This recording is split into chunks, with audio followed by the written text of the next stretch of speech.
Good evening, everyone, and welcome to day 539. Everything cooking and normal tonight. So, going to be a good update. Lots of information to share. And additionally, have Zhenya here with us tonight in just a little while. So, that's going to be really good. He's coming in from Kyiv, getting ready to begin a circuit run to the front. And you'll hear more about that in a few minutes. Thank you for being here as always. Thank you for continuing to like, share, subscribe, hit the notification bell. That way you will know what's going on or any other updates we do. Of course, you can join the Patreon and you can support Ukraine in various ways that is found in our description through our church, through our nonprofit, through all of the available means.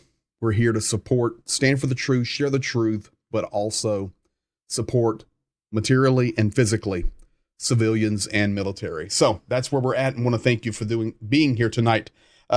Rick Berry, welcome to you, sir. Let me say some hellos here. Don Gentilini, thank you, PG, for cutting through propaganda at home and abroad to bring truth to Putin's war of lies, stay in power. Pray the world, including the U.S., sees this war in Ukraine is our war.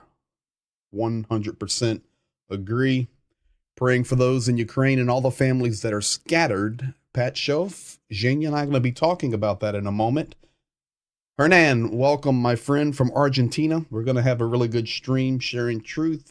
Mark McLaren across the pond, and it's interesting. Jeffrey Burnett's always behind you on the hey, other side of the world. Thank you, Jeff, for all that you do. Linda Cassio, Greenville, PA. Anita Graleski, Jamestown, PA. Nils Item, welcome from Norway. Ricochet, welcome to you, my friend. As always, Chuck Pinkham, San Jose, California. Larry and Debbie. Welcome, guys. Going to be a good night. And you're going to really get some information tonight. If you saw the title, we're talking about the three fronts of this war. You guys know that for months and months, I've shared, of course, logically, there's a military front line, but there's also the front against corruption. Tonight, Zhenya himself, Ukrainian, fighting on the front lines, is going to share with you the third front.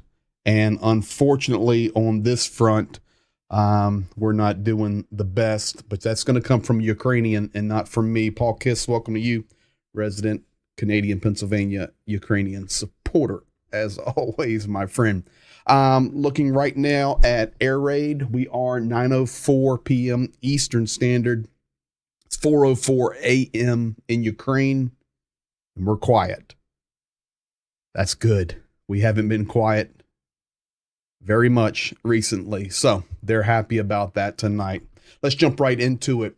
Ukraine making the best push that they've made yet on the counteroffensive. It's coming below Velikia Novosilica.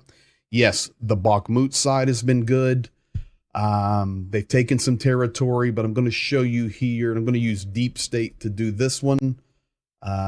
Ukraine has been able to recover a couple of villages here that are kind of key. So this town here called Velikia Novosilica, this is a town where Zhenya and I work. We've been to this town multiple times supporting these guys. So these are the guys that are pushing down, and on the offensive, they've taken Nikushny, Blagodatny. Blagodatny means village of grace, by the way. Makarivka, Staromayorsky, and this is making a push now into Urozhainy, right here. Now, yes, these are tiny little villages, but these were pretty good strongholds for Russian fortification, and you can see here in the blue that Ukraine has made a good push here. So we're celebrating that tonight. I can also tell you, you guys see here the village of Kupiansk. We have friends that are working here, and we're going to be, that's all of us together, supplying those guys here in the next few days. You'll hear more about that in a moment. Moving up to the east, Bakhmut area, staying the same. It's just not changing. Ukraine gaining this high ground, and they've held it. The Bakhmut line's right here. The city's completely taken, but Ukraine holding the high ground. You can see a little push here toward Ivanivsky Russia's grabbed a little bit, but not too bad. Additionally, the hottest points in the war, and we'll talk more about this in a few moments, for Ukraine is Kupiansk, and we'll get to that in a moment. So that's where we're at there. So that's the best push possible. Joey, thank you, sir. Hey, Greg, great work as always. Joey Boy 83. Beautiful. Thank you, man. Now, Ukraine Sea Baby drone. I want to show you guys some video of this. Maybe some of you have seen it, some of you have not. These are the drones that have been used to strike ships, naval ships, bridges. But there's something you need to understand about this drone. This drone is not manufactured by a private defense contractor in Ukraine or anywhere else in the world. The Ukrainian government has collaborated with Ukrainian citizens for this technology. Engineers, mechanical engineers, boating experts, logistics experts.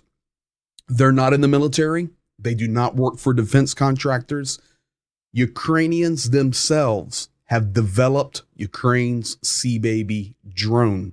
I'm going to show you a couple of videos here. And Ukraine is saying, if you see in the upper left, you see where it says volunteers needed. And over on the right, SBU.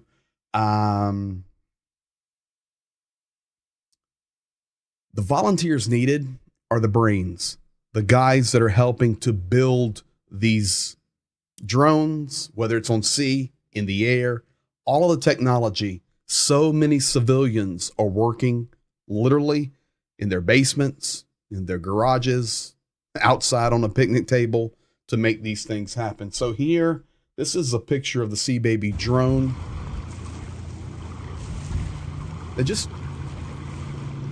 I know it has some technology on it, but folks, it's a jet boat.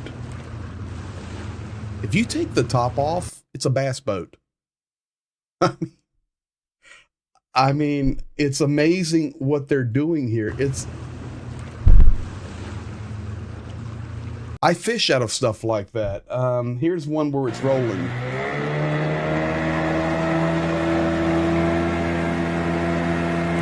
This.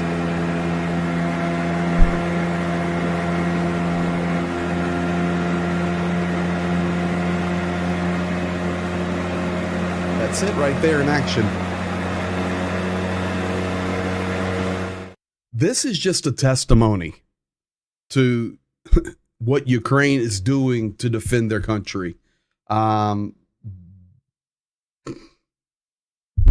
It's basically a fishing boat, but they are ripping Russia with these. What a joke as far as Russians' defense that's supposed to be so great. So anyway, I wanted to give a shout out to the Ukrainian military. Now, the guy on the bottom right you're seeing there, his name is Yuri Ignat, I-G-N-A-T. I have the year 2024. He came out today, August the 16th, 2023, confirming what we've shared with you guys a month ago. F-16s will not be in Ukrainian service in 2023. Earliest spring of 2024. Training has not yet begun. Romania is saying they will help train. Other things are happening, but he came out today and says we're going to have a tough fall and winter because we will not have F-16s in 2023. You know, the news gets going, people begin sharing, people begin talking, especially in Ukraine, to give encouragement to each other, and they'll start rumors. The F-16s are coming, going to be here October. They're not. That's Yuri Ignat coming out today. Just telling the truth. So we're going to see what unfolds there, but we know. We've known, and we continue to know. Today, the first grain/product ship, it did have some food on it, left the port of Odessa, even under the, what is the word I'm looking for? Even under the threat of the Russian Navy and Russian military. Doesn't matter. Zelensky said it's coming out, and it came out. Now, This is the actual picture sitting there on the Black Sea port coming right out of Odessa. This is not stock footage. This is the real photo. The ship sailing under the flag of Hong Kong, leaving Ukraine. You can see the lighthouse there. I can actually take you guys to that place so you can. I like confirming things. I'm going to confirm a couple things for you tonight. So here's the Ukrainian port in Odessa, massive. And if you come down here and zoom, you can see the lighthouse.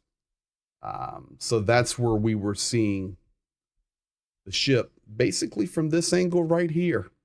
That's what we were looking at right there. You know what? That's not too bad. Boom. And boom. So we're thankful. Now, Zelensky himself coming out, he said, Ukraine has just made an important step toward restoring the freedom of navigation in the Black Sea. The first civilian vessel has passed through Ukraine's new humanitarian corridor, departing from the port of Odessa. It's currently on its way to the Bosporus. Earlier, Ukraine had officially notified the International Maritime Organization of the corridor's operation. The IMO reaffirmed Ukraine's right to ensure freedom of navigation, urged Russia to cease threats and uphold international conventions. A safe sea for all. This is Ukraine's and our partners' principled stance. Freedom and safety of navigation are fundamental international principles. That coming out from President Vladimir Zelensky when the ship left today. So, folks, that's good news. We've got something positive happening there coming out of Odessa. Now, down from Odessa, a lot of drones were flying last night. If you guys remember, when 24 hours ago, we were streaming, and when we were streaming, the second batch of Shahed drones were put in the air. So there was the first batch, a couple hours before we went live last night, and then the second batch actually was flying while we were streaming. They were pretty much taken care of, but then there was a third batch that came through. The second batch had hits, and the third batch had some hits. Where did they hit? They hit Ismail and Reni. Now, this is what's crazy. I want to show it to you. And then I've got some video out of Romania from the Romanian side filming the strike in Reni. So you're going to see that. Yes, I've got that ready to go. Let me go here and just show you guys.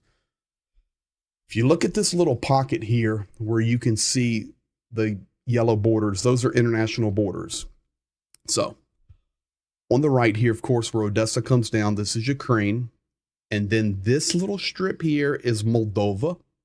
And everything wrapping around is Romania. If we zoom in now, you guys know this. We've showed you the geography. The border is the river here coming up. It's the Danube. And Russia has been striking this area here, Ismail, the port, river port. Additionally, last night, they struck Reni. This is actually the picture. There's a picture released. This is the building they hit right here. If you saw some of that today, this is actually the place. So what's interesting here is with Reni, folks, we're talking about just nothing from either Moldova or Romania. Of course, Romania being right across the river. I'll go in kilometers here, but we just go all the way from the port, which it's actually right there. Okay. So this is 7 kilometers from the Romanian border. I mean, from the Moldovan border. 7 kilometers. Under 4 miles. And then just, I mean, half a kilometer if I was to move it over across the river, across the Danube. And they're striking this. It's madness. It's madness. Now, I've got some video of this. This is Romanian guys shooting it, and you'll hear them talking. I do not know Romanian. You will hear boom, boom. You understand that. You'll hear Zelensky. We understand that. I do not know if these guys are for or against. I couldn't tell. I can just tell you, you're going to see now the drones hitting here. There's the air defense going off. This was the second batch right when we were streaming this night. Ia vezi, îi pizdește una drept în capul bazinului acolo să vezi și asta. Am văzut-o. Am Looking văzut-o. across the Danube. Ia vezi, boom! You can hear the drones.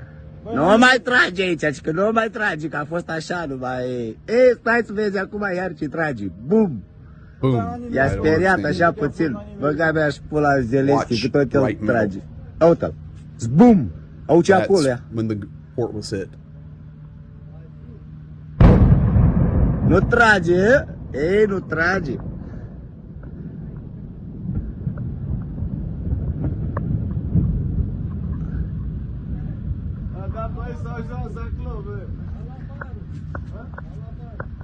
So there you have it. That's Rennie. I have no idea what that guy was saying other than boom, Zelensky, and you can't listen to other languages and think you understand it in English, but maybe tragic at the end. I heard him say tragi.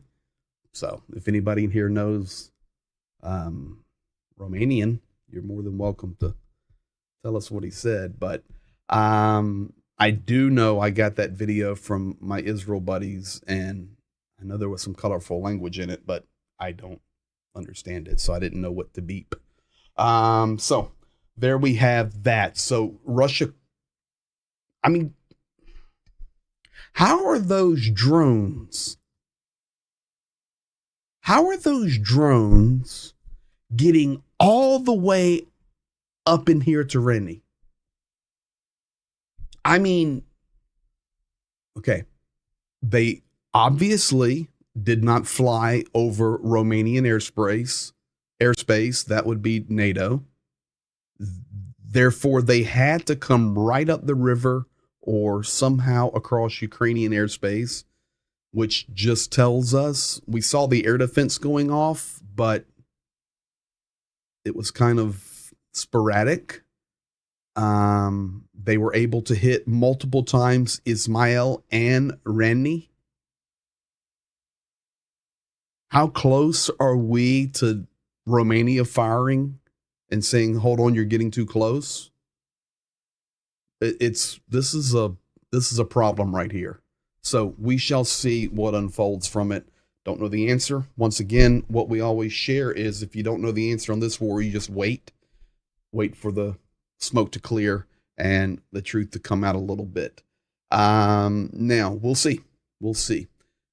Kupiansk. This is the border area up in the north. This is the hottest fight going on right now. And I can tell you it's very ugly. Very, very, very ugly. If I go to the ISW map, Institute for the Study of War is Liman, Izum, and right above it will be Kupiansk, the Kupiansk region. This is Kupiansk. This is where Russia's pushing to get Kupiansk back again. It's very obvious. Right here on these front lines, this is where Ukraine has mandatory evacuated people. And additionally, a lot of talk today where in this area, Ukraine's having a problem if soldiers get wounded, actually getting them out because of so much heavy fire coming in this region. So we know Ukraine down south making some good push and doing well. But here in this Kupiansk region, it's a little bit tight. Now, I want to move to another topic. Last night, well, it was actually about 36 hours ago, Dnipro was hit. And, okay. I'm just going to be honest with you guys, as we always are, and you're going to hear Zhenya be real honest here in a minute from Ukraine, from Kyiv. I just don't understand what I'm getting ready to show you, but this is 100% fact, 100% truth. Dnipro on August the 15th had a military/industrial target hit, amongst others. As I understand it, 0 fatalities. There were wounded, but the plant was basically destroyed. You've heard nothing about this on the news, nothing about it on mainstream, but I'm telling you right now, Dnipro was hit with Iskanders, and the air defense didn't get them, and it's quite a hit. Is Kupiansk all destroyed? Good question. No, it's not, but it's wrecked. So you ask a question, I'll answer it. That's why it's a live stream. All right, so back to Kupiansk, and then we'll come back to Dnipro. Kupiansk is devastated, but it's devastated from the early phases of the war. Russia, when they pushed in originally, pushed through Kupiansk, wrecked it, did not level it like Bakhmut or Severodonetsk or Lysychansk, but wrecked it. They then occupied it. Then, when Ukraine's first counteroffensive happened, Ukraine was able to recapture Kupiansk. So, Kupiansk, a city of about 25 to 30,000 people, key location, key transit area for northeastern Ukraine, but it's taken a lot of damage. So that's the answer there. Since I'm in the map, I'll zing over here so you guys know where I'm talking about. Dnipro. Up from the front in the south, you come north to Zaporizhia, and you come right up the Dnipro River, and you come to the massive city of Dnipro. Massive, massive, massive city. This is the city that was hit. Very little. Now, I'm going to show you the video. I'll translate what the guy is saying, but I just don't understand, other than a miracle of God, how people were not killed. It's a fact. These are the missiles hitting Dnipro, and it's a fact the plant was destroyed. Here's the video.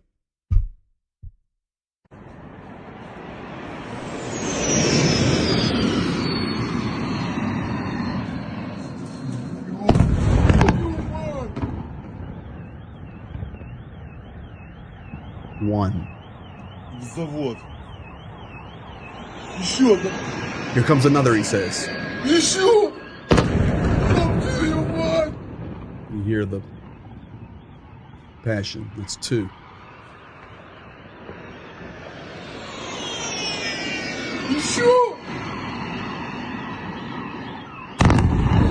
He said another. Oh my. It's 3. It's not doctored. You can see all the different clouds. 4. He says another. You can see the smokestack there. Let me back it up. Right there. Look at the center. You can see the smokestack. It's the plant. 100%.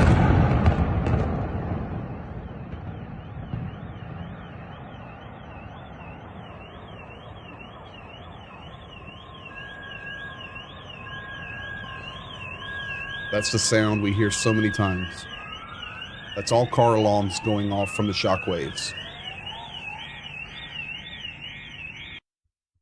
Now, what do you notice? Here's what I notice. Number 1, I do not hear an air alarm. Please hear me.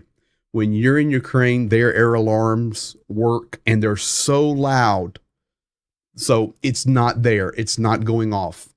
It appears to me I did see some air defense going up after them. It appears. But I don't know what happened here, and nobody's saying anything. But this is a fact, folks. 100%. Here. Listen, no air alarm.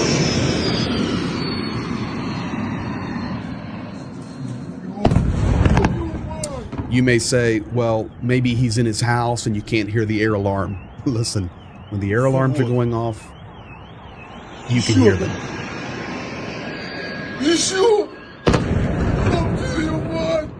There, right to the left. Maybe air defense trying.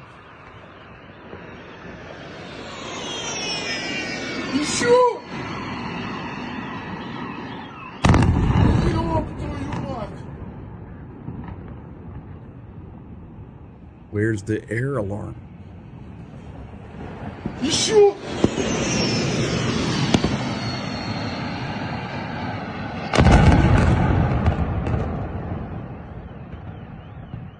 Now, for those of you out there that are watching this and you would say, well, evidently Ukraine hit themselves. That's why there's no air alarm.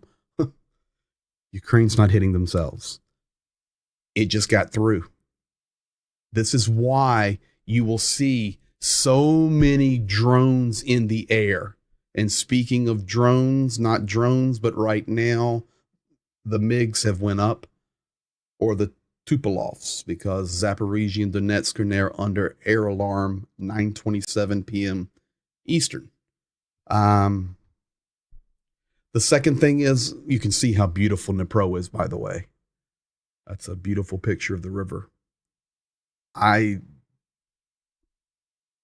don't know how anybody was not killed. I don't know how to say that politely, but how was nobody killed? So we're working on that. Zhenya will actually be in Dnipro. Where are they launched from? That may be the issue of no alarm. I do not know where they were launched from. My assumption is from the occupied region just below Dnipro.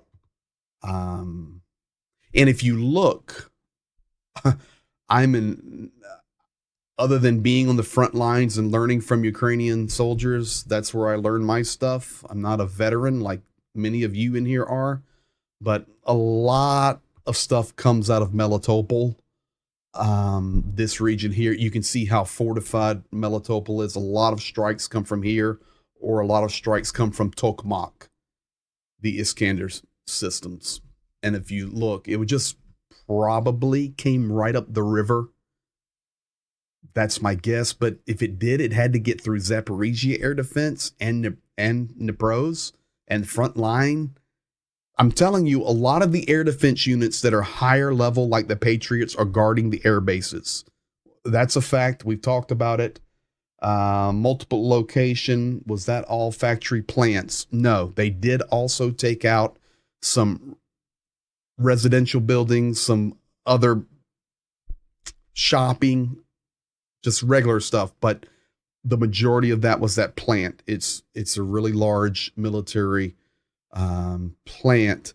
The other thing is, and I know people don't want to watch this a lot, but if you look, you guys that are military, if you see the streaks, they come in at different angles. I know that sound. So that one coming straight down, you can see the trail. The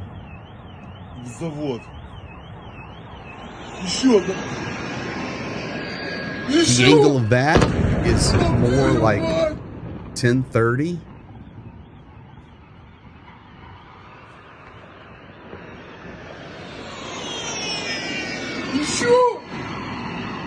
That one more like the first trajectory.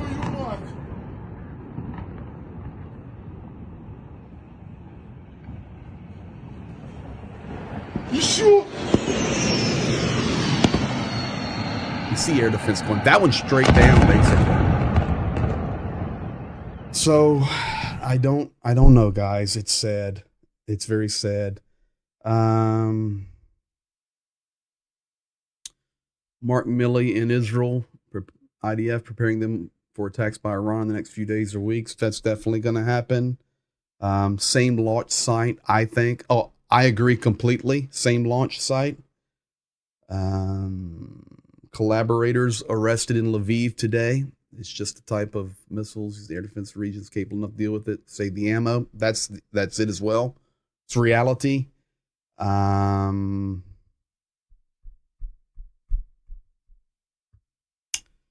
They seem more reliable targeting than we usually see from Russia. Yeah. It's what we've talked about. Putin is a very evil person. He doesn't mind to meat grind his own troops and play a game. He's on center stage. That's what they like.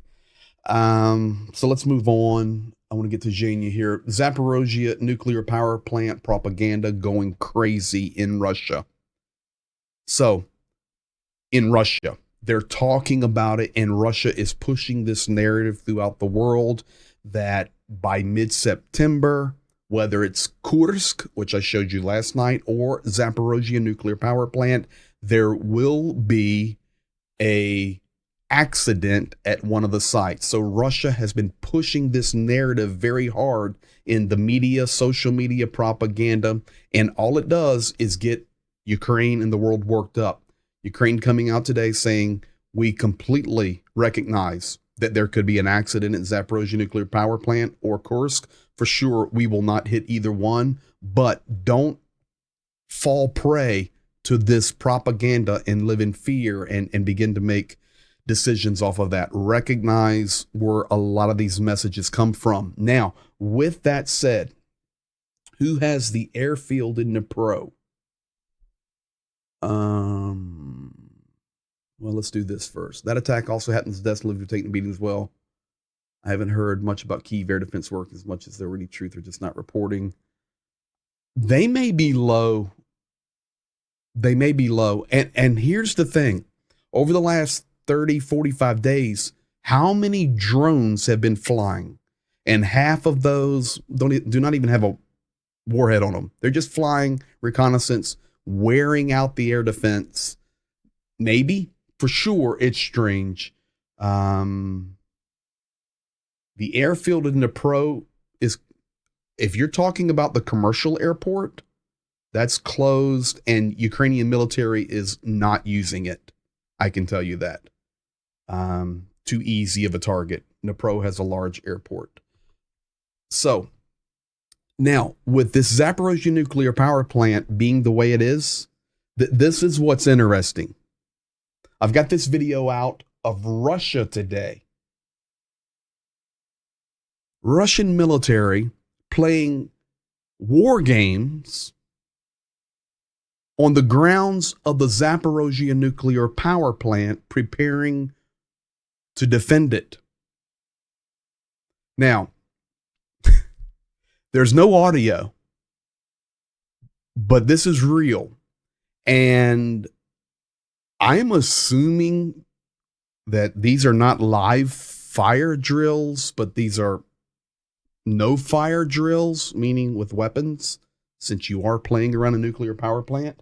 And I'm going to prove to you guys tonight that it's Zaporozhye nuclear power plant. Here you go. This come out of Russia today. You see the V, troop carrier.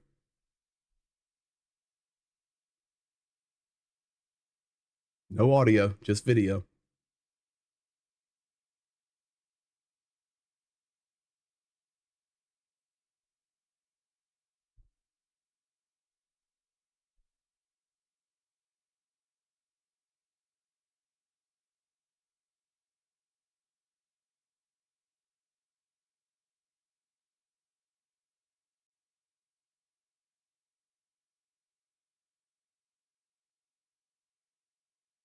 I'm going to prove to you guys in just a moment.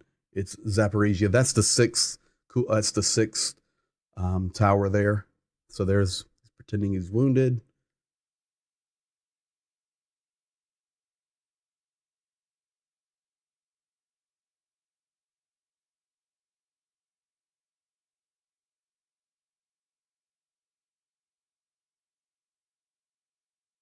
Kind of runs strange.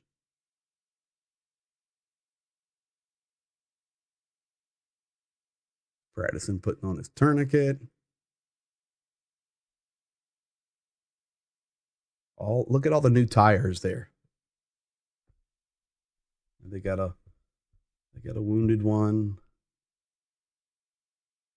Dragging him off.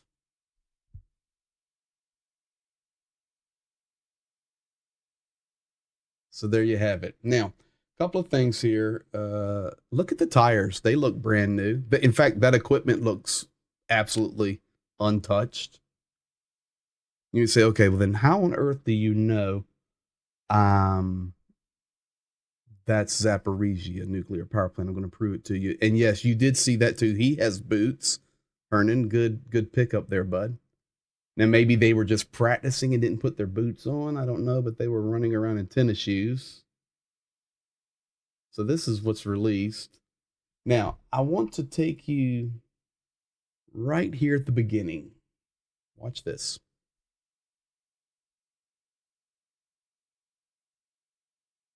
Right there. Everybody got that image in your head? So, you see block number 6 here. You say, well, how do you know that? It's right above the double doors. If you look at the troop carrier, then go straight up, you see the double doors, and it says block 6, block number 6. Then you see the reactor. Look at the shape of the reactor on the left, the tower. Now and right to the edge of the image, you see the red and white smokestack. Now I can tell you the other tower to the left of the building appears to be new that Russia put there, but this is the view. So let's now go over here and we'll pull this joker up. I'm going to go over here and show you the same image. This is Zaporizhia nuclear power plant. And I'm going to come right down on this joker here. We'll rotate this angle right here.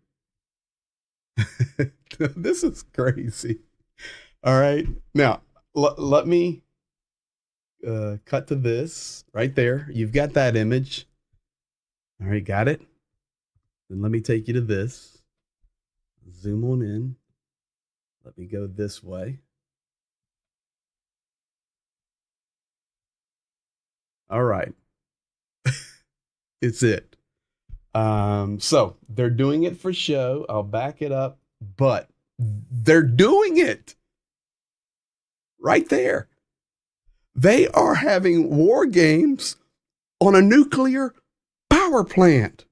That's 100% Zaporizhia nuclear power plant, 6th reactor. If I do this, come here, let's go back north, and then let me do this. I'm going to show you street view. You'll see it from a different angle. And if I rotate around, you see it. There's block 6 that matches what I read over the door. There's the red and white smokestack. There's the white stack off of 6. It's crazy. Okay, you're right. They don't pick up their dead. That's the truth.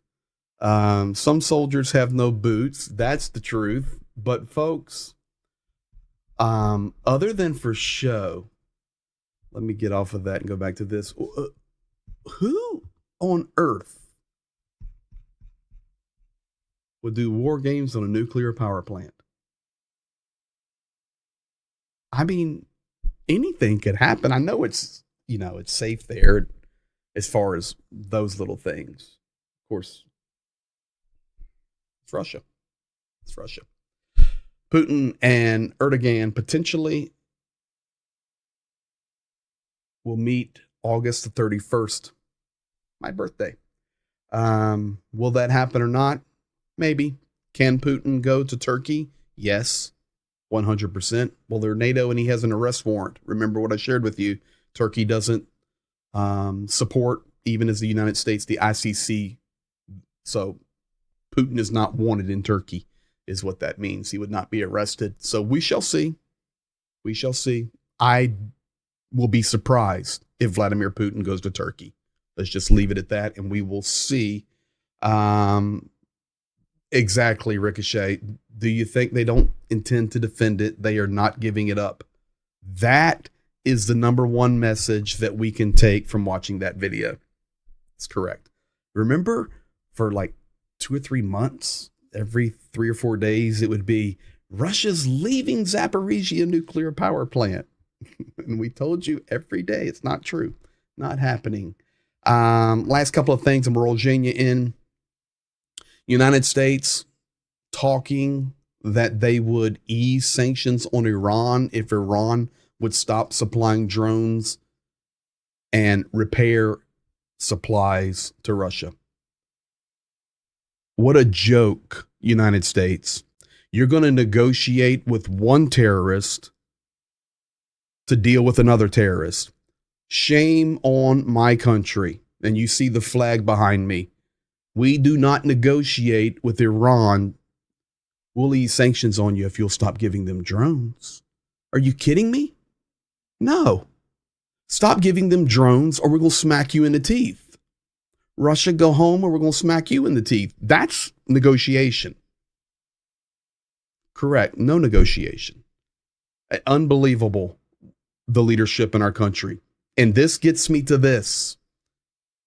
Shoigu, still there.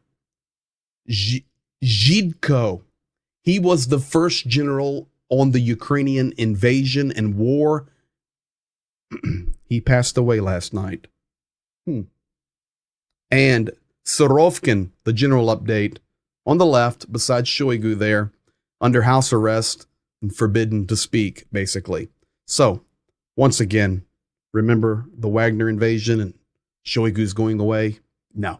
Shoigu's still there, representing Russia on the international stage. Zhidko passed away. Surovkin gone. That's where we're at. Wagner, Belarus. You say, well, what is this? I can't read it. I'll translate it for you. Wagner has applied for and received nonprofit status in Belarus as an educational nonprofit institution. You can see I circled it for you there, O, and then I will translate that one section, Grupa Wagner. Grupa Wagner. This is absolutely Prigozhin's Wagner. They have now registered in Belarus as a nonprofit educational organization. That's correct. In fact, Ricochet, there's one in Russia, and soon one will be operating in Belarus. So, exactly. Now, before I roll Zhenya in here, I'm going to have a real long stream tonight. 2024, the guy on the left, you say, well, who is that? That's the president of the Czech Republic. His name is Peter Pavel.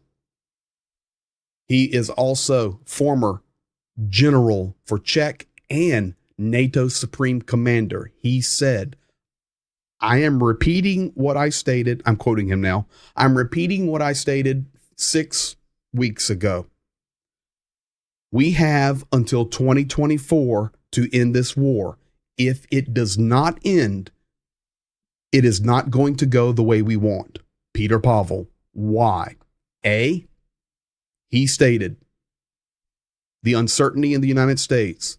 B, the uncertainty in Europe. If U.S. goes the other way, Europe will follow. Today, he came out and he was adding, let me add a third point. In 2024, at the end of it, Ukraine will stop allowing Russian gas to flow through its pipelines. Many people have asked me, they said, Greg, I thought there are pipelines coming from Russia through Ukraine into Europe. That is true. People have asked, well, why haven't they blown those up, or why haven't they stopped the flow? They haven't. Why? Because they are under contract and they receive finances through the contract from Europe back to Ukraine for the transport of gas and oil. In December 2024, Ukraine's commitment to that contract is done, and Ukraine said, from the moment our contract is concluded, we will stop the flow of Russian fuel through our pipelines. Peter Pavel said, the moment that happens, Europe will be in such trouble for energy supply that they will change their position as well, because only pipeline left will be Belarus and the Nord Stream, which is not functioning. Peter Pavel, 2024. That's where we're at.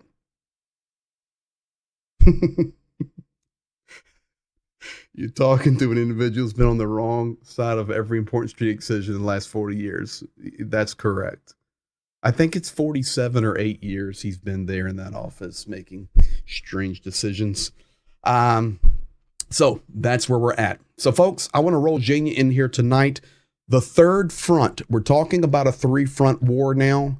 And the first one, the military front. The second one, the front against corruption. The third one, you're going to hear about that right now. Let me get to him and cook him in here. Well, everyone, here he is. Nice to see you tonight. Your morning time. You're in Kyiv tonight? Yeah, on the way. Good evening. Yeah. So I'm rolling you in here. You're on the way where? I'm on the way to Donetsk region and Zaporizhia region through some other regions. Okay. And purpose of this trip is what? Oh, we have war in Ukraine, and we're helping people, especially military, this moment. Our guys, we're helping with needed stuff, and this time we have some equipment. We have distance measurement equipment. We have special power blocks, power source, like really powerful, and power banks. We have special lighters with a red light, and different stuff, energy bars. So this is a military aid run. Yes, sleeping bags, special thick sleeping pads. So all of us, together, our team, helping together, our team, we do it. So because we have. You're in Kyiv right now. So, yeah, we're in Kyiv. So, folks, he's going to be leaving Kyiv and going on a certain road. He's going to end up way over here in this area. Then he's going to go down, come around to this area somewhere, and then we'll see what happens. So, we'll definitely try to get some updates from you on the road when you're traveling. But you and I were talking a little earlier, and I wanted to definitely get you in here. I know we only have a few minutes because you've got to get to sleep, but very interesting what you were talking about. 3 things I want to ask you about tonight. So question 1 is, you were sharing with me earlier, just in our regular conversation, that in one area right now, Vladimir Putin is actually winning something that he probably wanted strategically. So I've got this picture here of the dictator and a question mark with the victory, and of course the Soviet Union symbol back there. So you are Ukrainian, and you're saying that no, not on the battlefield, but there is something that the Kremlin's accomplishing right now. Can you elaborate on that? Okay, let's. I will start from the first success we got today, during the day, because we got a special request from Kupiansk region to help with transportation of vehicle, driving one vehicle for military to Kyiv, from one unit to other unit, and we already did it. So that's a good news. Coming to the topic about the Putin and the yes, one important thing I want to start from. When we used, we at all the people who are involved in getting more information and updates about the war, we used to hear numbers, and usually we apply these numbers to just to numbers. What do I mean by that? We hear about civilians killed, and just numbers, and with the name civilians. Reality is that every civilian, it's a boy or girl, a part of modern society, with the hope and belief in a justice world, in the world, in the civilization, in Europe, in United Nations, different things like that. Some of the boys or girls maybe were dreaming being a diplomat working for United Nations, because they got in the school information that the organization, for example, like this, will care and will take responsibility to care about the peace in the world, and so on. But these numbers, civilians, it's a names, it's a destroyed people, it's Zhenya, it's Greg, other people. I mean, the Peters, Alexanders, and Mashas, Dianas. I don't know. It's not just numbers. It's a real people. This is how world coming to, I mean, losing the sensitivity. Okay, if one day me and Greg, for example, would die, you would probably remember, I hope, this period of time that, wow, it was painful month because we lost some of our friends. But this is how world, I really dream that the whole world would broadcast the lives of people, their pictures, their dreams, the pictures of, drawings of these kids. And these kids every day are, dying. Yesterday, my younger daughter, your daughter, she started to say, we were driving together. She said, Papa, Russia killed Ukraine. I said, no. She said, no, Russia wants to kill Ukraine. I said, yes. But then she heard something, I don't know what was the program. She heard something that the boys having usually more strong arms and the girls more strong legs. She said, but our boys and the Papa and his friends having strong arms, and we will be fighting. We will not allow, and Russia will never take Ukraine, because my Papa helping, his friends are helping. So Papa, Russia is trying, but we have a lot of boys in our country and they are helping. How old is she? She's 3. 3. Yeah. Now it's 4, but like coming. Yeah. But, yeah. So, and then I started to think, Ukraine was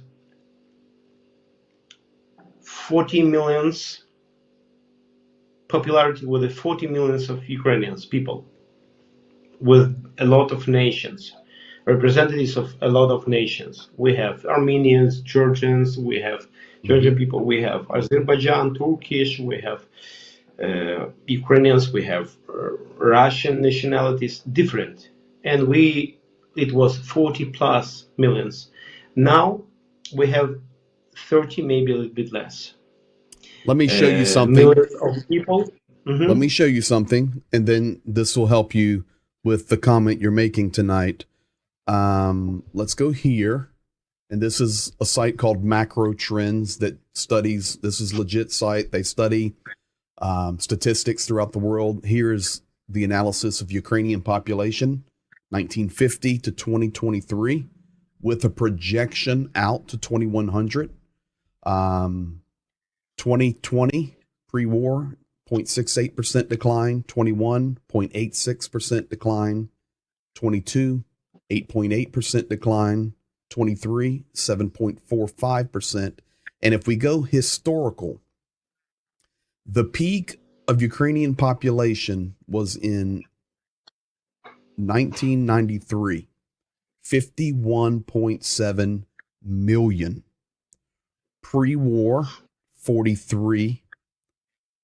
Now we're dropping down to 36. And you say it's even much less than that with the information you have. But projecting out, they just have it continuing to decrease over time due to the war. Yes. So is this what Due you're to talking the war, about? yes. Economic situation. People had to leave. Some people. And different big factories and companies are destroyed. Businesses are stopping their activity, and it's non-stop. Plus, okay, some countries received a lot of Ukrainian refugees, and we're really so thankful for helping.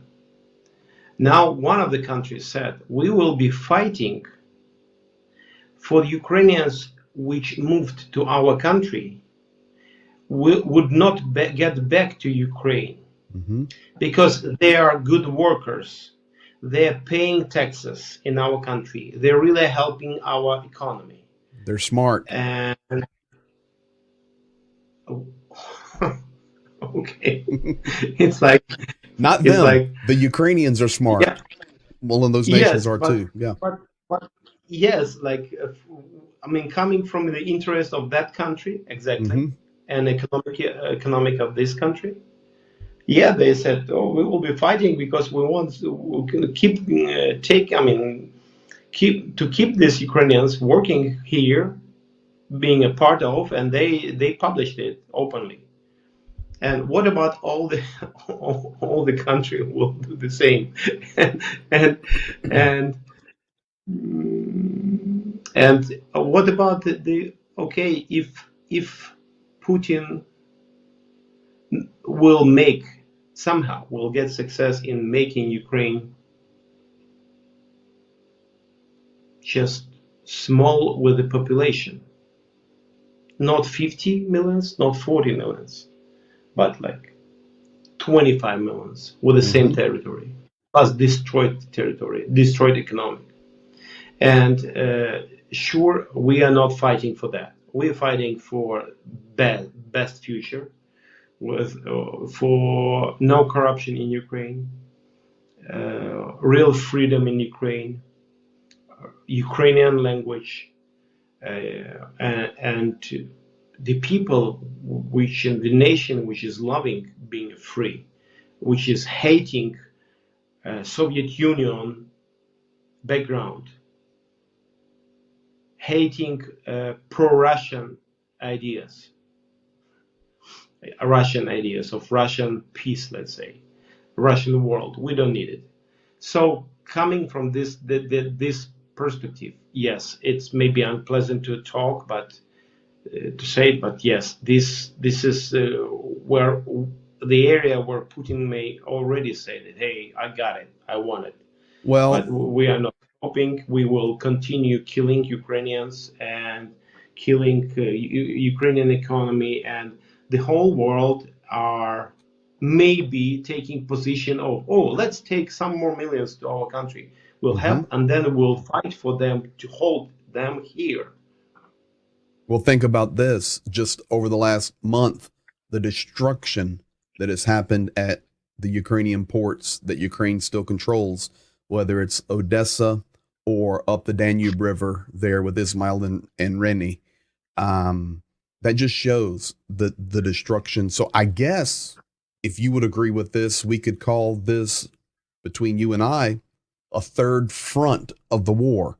We have the physical war on the front lines all throughout Ukraine. We have the front against corruption and bringing truth to the world about what Ukraine is really doing, which is good. And then the third front is population, pushing the people out of Ukraine when really we need to be pulling them into Ukraine. That leads me to something right here. So that's very interesting. Right here. Today, they were talking about the mobilization, and Ukraine does have mobilization, folks. And right now, Ukraine is in the second wave of their mobilization. They've had one, now they're on two. But today, and I think it was Mulyar, but when they came out, they said, when we get to the fourth mobilization, when this war moves to the place, not the third, but the fourth, that will be a mobilization call for all men. And that's what they were talking about today. And the problem with that is this affects mobilization. This affects people that can be recruited to defend their homeland if they're in another country. And this is exactly what Putin would want. You think? Yeah, yeah. And I want to finish my thought. And yes, in that area, from that perspective, Putin may be, happy with the time having weak nation, neighboring nation, which Ukraine, maybe it's his idea, with a small quantity of people, having the nation where some best, really good workers or professionals could live, because the other country are hunting for the professionals and blah blah blah. But it's one side, and yeah, maybe he may already claim, and even with the same territory but having much less population in Ukraine, Putin may claim it as a victory. But there is other side. Ukraine already got victory over Russia with what? Whole world 100% already know that this crazy terrorist country, which were threatening the world with crazy things and claiming they're the second army of the world, that they will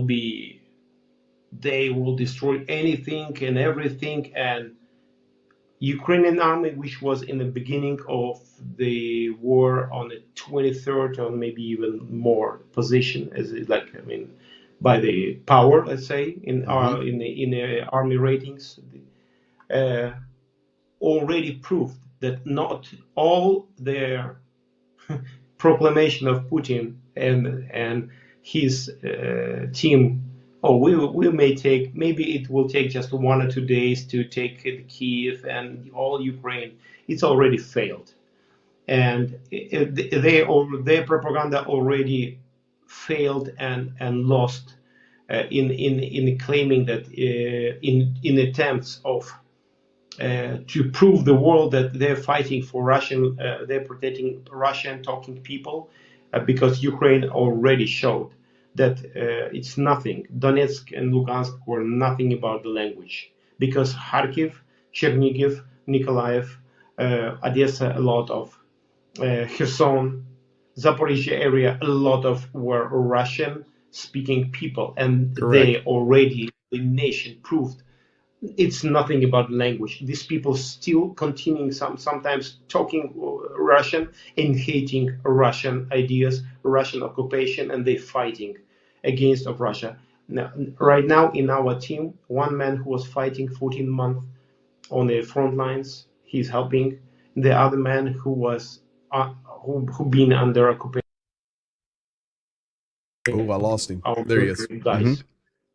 And they are helping to help our military guys, and they were asking Zhenya, can we be a part of? Please take us with you. And this is just example what is Ukraine about. That we are not. Yes, we know that this is so coming back to the topic of population. This is a crazy price we pay, and we thank you to all the people who understand that and helping us to not make this war like 10 years or something like that.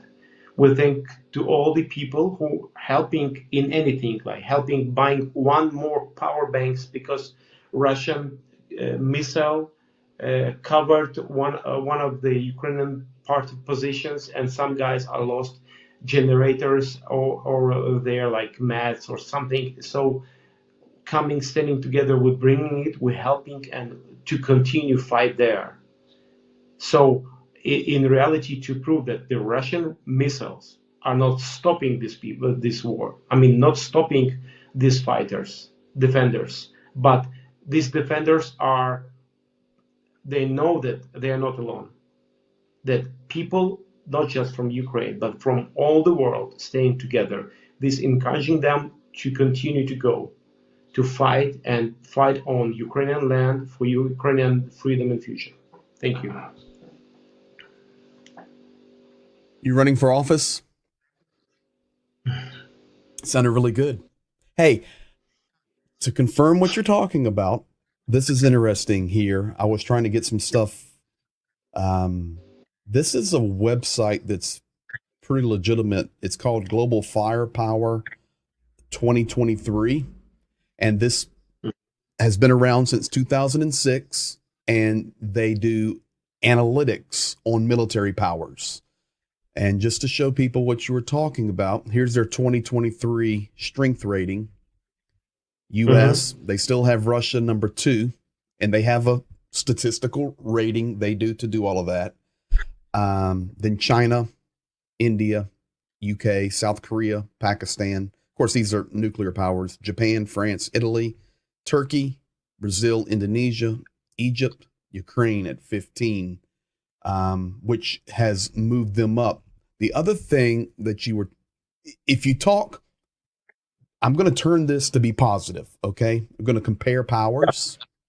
I'm going to turn this to be positive. Just watch. So we're going to compare off of their statistical analysis, Ukraine versus Russia. And this is the point I think you're trying to make, and I'm going to agree with you. So it takes all the statistical analysis for these two countries. Ukraine ranked 15 out of 145. Russia ranked 2.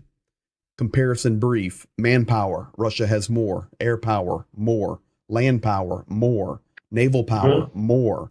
Natural resources, more. Financials, more. Logistics, more. Geography, Ukraine. For the most part, that's right. They then break it down. Manpower by populations, available manpower, fit for service ranking of age, military age ranking, active personnel. And I mean, it just goes down through it and breaks it all down. Financials, defense budgets, debts, reserves, aircraft, 312 versus 4,182, fighter aircraft, 69 versus 773, and so on. Maybe one night we'll look at that in depth. The point being, it's validating that Ukraine is proving to the world that all those numbers doesn't make it the number 2 army in the world, because Ukraine's standing toe-to-toe with them. Of course, with the help from the United States and other nations. But still, it's Ukrainian army with the help, maybe helping with training, with the helping with equipment. But this is Ukrainian at general. It's Ukrainians who are fighting for Ukraine. So we're thankful to Russian people. I mean, like Russian who are fighting against Russia in Ukraine. We're thankful to Belarusian battalions. We're thankful for Georgian battalions and the others, really, and for international battalion. There is all of them. I hope we hold him. Reality against of all these I don't know, the plans of Putin to restore the power of Soviet Union. One of the things, and I know you've got to go to bed, so we'll get you out of here. But one of the things I was sharing last night was, every day this war goes on with other things happening in the world, whether it's the chaos in America, natural disasters, Middle East, Asia, Africa. The war in Ukraine has less and less and less news out for the world to see. That is why people like you and I and everybody here that help us on these streams Mm-hmm. must continue to tell the story, because we have to, because the world, and as we move forward, moving into the American election, there are European elections, there's chaos in NATO, and other things happening in the world. The story for Ukraine, unless it's something mega, and it's sad to say, because every day people are being shelled or struck and nobody says a peep about it. To be honest, it has to be something massive, and that's sad. So we'll continue to tell the story. One of the stories that I always tell, and that is President Zelensky is a good man, sleeping a few hours a night, trying to represent his country, lead his country, and stand against war now on three fronts. Population, calling people back, corruption, and then, of course, the war against Russia on the military side. I want to show you this. Just get your thought on it. This is a picture. Zelensky down on the front lines, visiting his soldiers. You know as well as I know, they're sitting in some home right there. That's the wall. Soldiers had the flag on it. That's not a bunch of military commanders. He's sitting there in that home having tea with soldiers. They're making a joke because while he was talking, the cat fell asleep. So this is a look inside the personality of President Zelensky. So when the world says, no, he's evil, he's ripping off the world by stealing money from all the gifts. No, he's on the front lines, meeting with common soldiers, telling them he's proud of them. I mean, that's reality, right? You're Ukrainian. Yeah, that's reality. That's reality. He's a good guy. All right, bud. Well, thank you. Get some sleep. You look exhausted. Okay, thank you. Yeah, you're welcome. You tired? Yeah, I'll do. Okay. Well, thank you. I appreciate your time tonight, and I know everyone else does. So I'm going to continue with the update now. And thanks. Get some rest. Give me a holler from the front. You. Okay, and thank you all the people helping us to make it possible, repairing our Navara, continue changing the filters and oils, and non-stop helping, bringing, carrying, loading, unloading, and paying for the post services, because the different companies already sent the things which are on the way, and we will pick it up later in 2 days, in 1 or 2 days. So thank you. It's we're a good team. Thank you. All right, buddy. Get some rest. We'll holler at you later. Okay. Good night to all. To all, a good night. Thanks, buddy. Bye. So there you have it, folks. That's Zhenya. Hey, thank you guys very much. A lot of information there. I think one night we'll take some of those stats and do some analysis. When we were preparing, we just found a lot of very interesting stuff. And you guys were making fantastic comments during that talk with Zhenya there. Ukraine has two things Russia doesn't: ingenuity and a reason to fight to the last man. No stat for fighting spirit here from Ricochet. This Desade, I agree with 100%. The moment the world thinks Ukraine has lost their thankfulness for the West's support, regardless of the form that comes in, is the moment Ukraine stands alone. It has already been complained and talked about before. That is spot on, and I can tell you they are grateful and continuing to do that. Hope you guys hear that. We're grateful for all of you help. Malcolm Beals, my friend from the UK. 4 fronts, if you count battling world leaders. You are correct, and good morning to you, sir. Zelensky is GOAT status for sure. I wish him all the best. Safe travels. May Matrix move any bad actors. Keep it on all 4 wheels. Listen, Ricochet, he's good on 4 wheels. I'm not there with him. So we only flip the vehicle when we're in it together. And he's actually heading to some very, very difficult places. I can tell you guys this. We are striving to get an interview hopefully for Friday from the Bakhmut front. So you know that. Additionally, we're also striving to get an interview from a soldier. These are friends of ours from way down on the Zaporozhye front. I mean, as close as you can get. So you think about those places, you can look at the maps. I'm definitely not going to say where he's going. Too many people are seeing this now, but those are the areas we're going to be doing a lot of work in and delivering stuff that you guys have helped purchase. So thank you. And we appreciate all of you. Hey, great update tonight. Appreciate you guys being here. Thank you for continuing to like, share, comment, do all of those things, give. And we'll see you on day 541, if not before. 539 days now going into 540. We're still here. You guys be blessed and have a good night.